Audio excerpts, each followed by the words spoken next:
Bismillahirrahmanirrahim.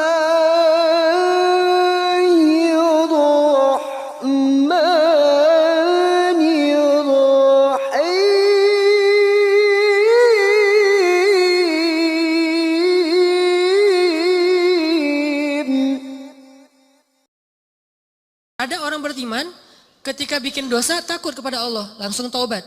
Ada yang lebih tinggi, lagi berbuat baik, takut sama Allah. Kenapa? Dia ngerasa amal baiknya tuh sedikit dan waktunya terbatas. Dia pengen berbuat yang banyak tapi nggak punya waktu, nggak punya merasa lemah, merasa tidak maksimal, merasa belum memberikan semua hak Allah, merasa kurang, merasa belum istimewa, belum sempurna. Ini orang yang walladzina yu'tuna ma atau wa qulubuhum wajilah. Makanya teman-teman, kalau teman-teman perhatiin di akhir surat Al-Baqarah, kan tuh ada doa Rabbana la tu'akhidna in nasina aw akhtana.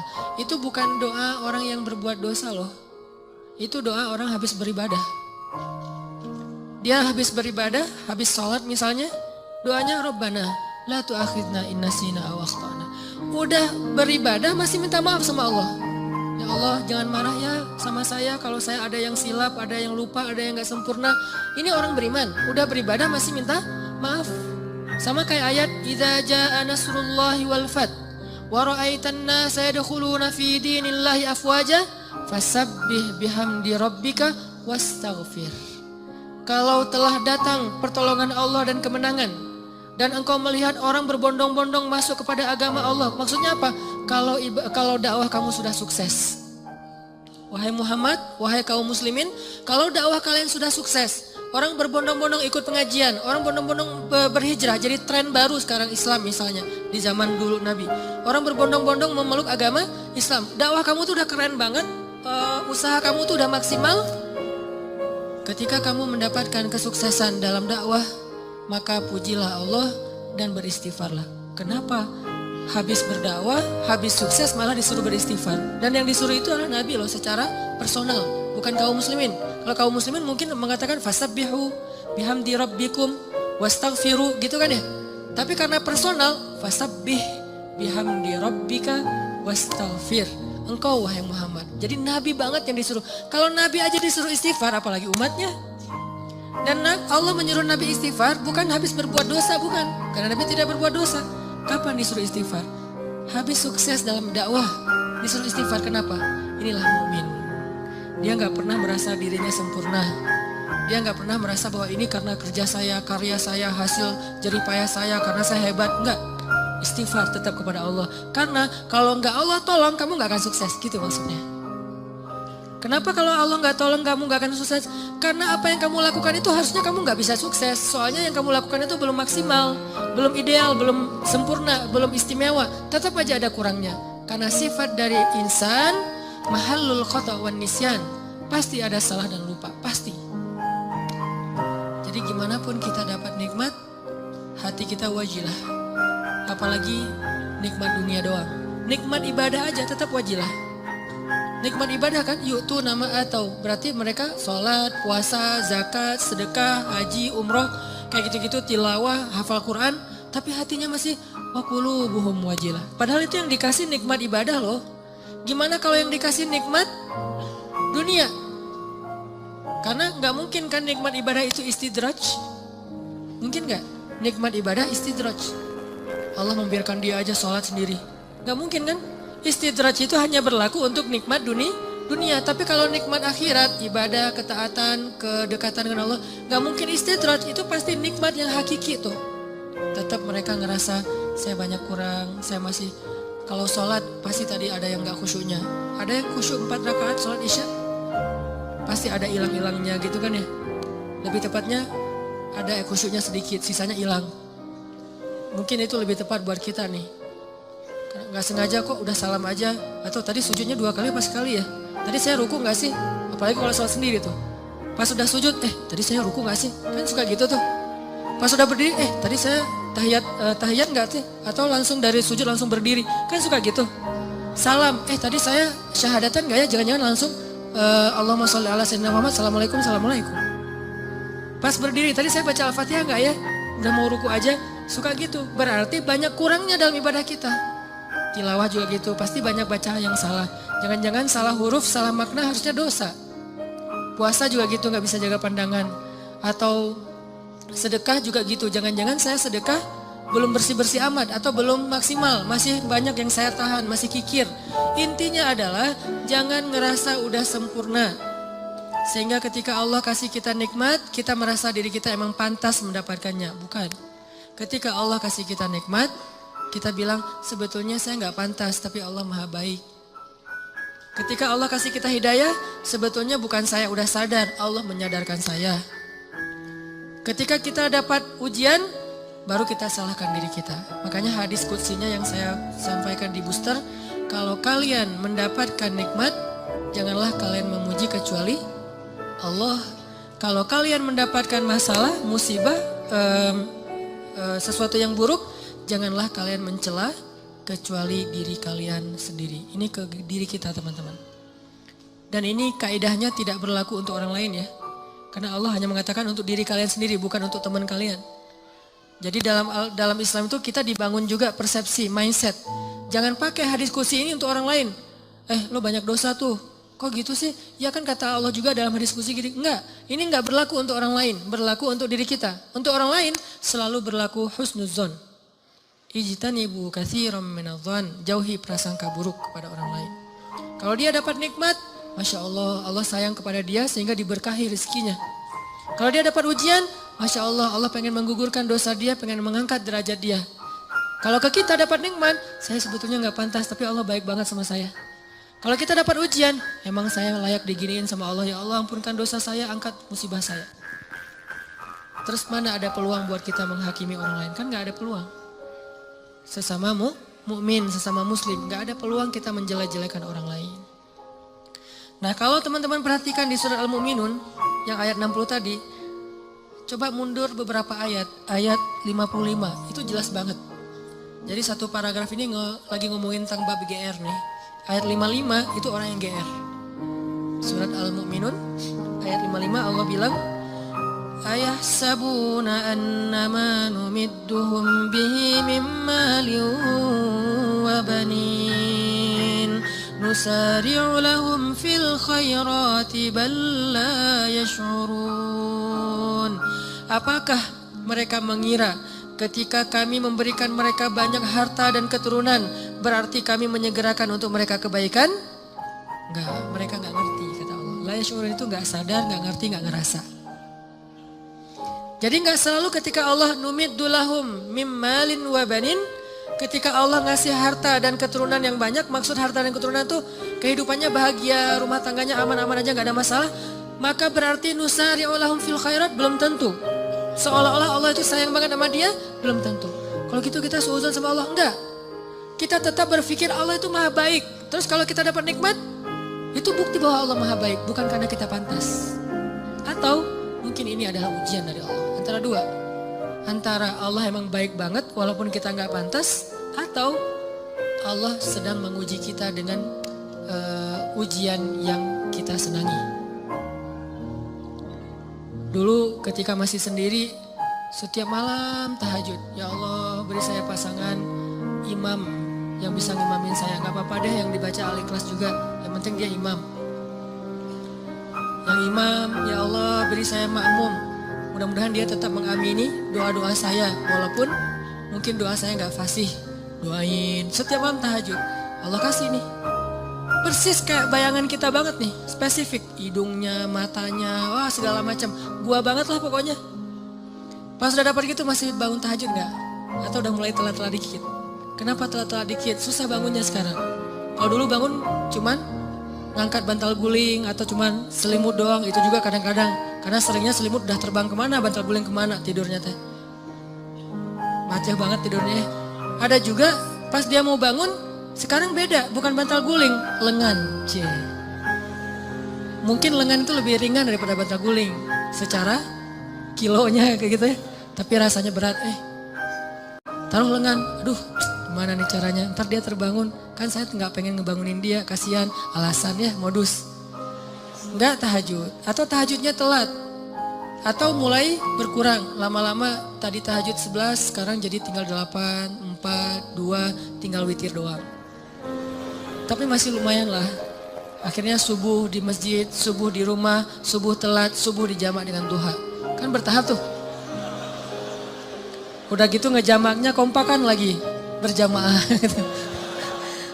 Jamak subuh sama duha berjamaah sama suami istri, kan kompakan ya. Masya Allah luar biasa, kompak, istiqomah, menjamak. Allah pengen nguji kita lewat pasangan justru. Kadang Allah pengen nguji kita dengan terlalu sibuk dengan kerjaan. Tadinya kita nggak punya kerjaan, nganggur, akhirnya bisa beribadah tepat waktu. Begitu udah ada kerjaan, jadi nggak tepat waktu lagi. Kenapa? Alasannya mulai sibuk, mulai rush, mulai tight jadwal, kayak gitu-gitu. Nah ini artinya jangan selalu kegeeran bahwa Allah sayang sama kita. Bahwa kita layak disayangi oleh Allah, bukan. Mungkin antara dua, Allah emang baik banget atau Allah pengen nguji kita dengan nikmat tersebut. Jadi di sini disebutkan ayah sabun, apakah mereka mengira annama numiddu lahum min malin wa banin musari'u lahum fil khairat bal la yash'urun. Mereka pikir kalau kami udah ngasih mereka harta dan keturunan berarti kami menyegerakan kebaikan buat mereka? La yash'urun, mereka nggak ngerti. Justru orang beriman di ayat berikutnya disebutkan walladzina yu'tuna ma ataw wa qulubuhum wajilah annahum ila rabbihim raji'un. Ulaika, orang yang kayak gini nih, yang wajilah, yang ngerasa kurang, yang ngerasa nggak pantas, yusari'una fil khairat. Selalu bersemangat melakukan kebaikan-kebaikan yang lain. Kenapa? Dia merasa masih kurang dirinya. Jadi jangan terlalu kegeeran. Kita boleh bilang alhamdulillah ya Allah mengijabah doa, ya boleh. Tapi jangan bilang alhamdulillah ya saya itu emang doa saya jitu banget. Doa saya tuh emang cepat banget diijabah. Jangan sebutkan saya sama sekali. Kalau dalam kebaikan. Ini kita belajar bertahap. Kadang-kadang gak nyebutin di lisan, tapi di hati. Enggak lah, ini mah nikmat dari Allah dalam hati gua gitu loh. Wa asirru qawlakum awijharu bih innahu alimun bidatis sudur. Kalian rahasiakan ucapan kalian di hati atau kalian tampakkan dengan lisan, Allah Maha tahu apa yang ada di dalam dada kalian. Gak bisa bohong sama Allah. Terus gimana Ustaz kalau kebersit kayak gitu membatin? Lisan kita mah selalu ngomong Masya Allah ya lu lulus. Alhamdulillah ini nikmat dari Allah. Padahal gua gak bisa apa-apa. Lisan nih. Hati kita, ya emang kamu heran kalau saya lulus. Mulai kan ada sombong tuh. Mulai agak kegeeran nih. Kita kalau muncul itu langsung kita tolak, kita reject dengan apa? Astagfirullahaladzim. Kadang-kadang itu muncul bukan pengennya kita.